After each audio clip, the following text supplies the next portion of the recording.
আজ হঠাৎ করে নিজের কিছু দরকারি জিনিস এমনভাবে পেয়ে যাব এটা আমি আশা করিনি। মিস্ত্রিরা আজ আমাদের ঘরের কাজ করতে এলো না। সকালবেলায় ঘুম থেকে ওঠার পর আমি অপেক্ষা করছিলাম কখন মিস্ত্রিরা আসবে, তখন আমি রান্না করতে শুরু করব। তবে অনেক বেলা হয়ে গেছিল, তখনও আসছিল না। তারপর যখন আমি ফোন করলাম তখন আমাকে একটা কারণ বলল। আমি সবসময় চেষ্টা করেছি তাদেরও যেন ভালো লাগে, সেই মতো যতটুক করার ততটুক করতে। তবুও সামান্য একটা কারণের জন্য আসেনি। তারপর ফোন করে কথা বলে ঠিক করে নিয়েছি। তারই মধ্যে দুটো দিদিভাই এসেছিল করিমপুর থেকে আমাদের সঙ্গে দেখা করতে। বেশ ভালো লাগলো। প্রায় অনেকক্ষণই কথা হলো। সকালবেলায় যেহেতু পান্তা ভাত রান্না করেছিলাম, দুপুরবেলায় তো আমাকে রান্না করতে হবে। ঘরে কিছু শাক ছিল এবং কিছু সবজি ছিল, তাই ভাবলাম এগুলো রান্না না করলে নষ্ট হয়ে যাবে। সেই কারণে আজ একটা নিরামিষ রান্না করব। জানো, আমি সবসময় চাই কোনো ঝামেলা এবং কোনো তর্ক বিতর্ক ছাড়া কোনো কাজ কিভাবে সমাধান করব বা কিভাবে করব, তবুও জানি না কেন সেগুলোই আমার উপর এসে পড়ে। যাই হোক, মিস্ত্রি মশাইরা কাল আসবে বলেছে, সেটা শুনেই আমার বেশ ভালো লেগেছে। আসলে আমারও একটু কষ্ট হচ্ছে, কারণ সব দিক সামলে তারপরে আবার সবার জন্য রান্না করতে হচ্ছে। ঘরের কিছু জিনিস ফুরিয়েও এসেছে, তাই ভাবলাম সন্ধ্যার পরে যাব। তবে যেহেতু মিস্ত্রিরা আসেনি, আরও কিছু কাজ আছে, এগুলো হাতে হাতে করতেই হবে, তাই অল্প অল্প করে করব।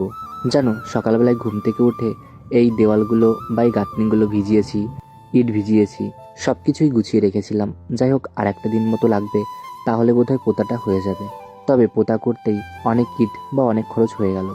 তারপর দুপুরবেলায় খাইয়ে ভাইকে পড়তে পাঠালাম এবং আমিও খেয়ে নিলাম। সন্ধ্যাবেলায় হঠাৎ করে এক ডেলিভারিওয়ালা কাকু এসে বলছে, তোমার নামে কিছু পার্সেল আছে, নিয়ে যাও। তোমাকে ফোনে পাচ্ছি না। আসলে আমি একটু অবাক হলাম। আমি তো কোনো কিছু অর্ডার করিনি, কি করে আসলো? তারপরে আবার এমন একটা ফোন নাম্বার দেওয়া আছে যেটা আমি বিভিন্ন কাজের ক্ষেত্রে ব্যবহার করি। তারপর সন্ধ্যাবেলায় মাকে সন্ধ্যা দিয়ে শুধু বারবার বলছিলাম, মা, আমি সবটা যেন সামলে নিতে পারি, তুমি আশীর্বাদ করো। তারপর ভাবলাম, দেখি পার্সেলগুলোর মধ্যে কি আছে, আদেও আমাদের জন্য নাকি ভুল করে চলে এসেছে, এটা আমি বুঝতে পারছিলাম না। তারপর এক এক করে দুটো বাক্স খুললাম, দেখলাম ঘরে ব্যবহার করার মতো সব দরকারি জিনিস। আদেও আমাদের জন্য পাঠিয়েছে কি না সেটাই বুঝতে পারছিলাম না।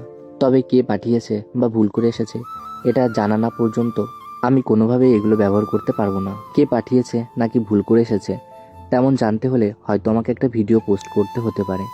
যাই হোক, তারপর এই বিলের কাগজটা আমার চোখে পড়লো এবং বুঝতে পারলাম এইগুলো যিনি পাঠিয়েছিলেন তার সঙ্গে আমার অনেক আগেই হোয়াটসঅ্যাপে কথা হয়েছে। তিনি আমাকে মাসি বলেও ডাকতে বলেছে। যাই হোক, আগেও ভাইয়ের জন্য কিছু জিনিস পাঠিয়েছে।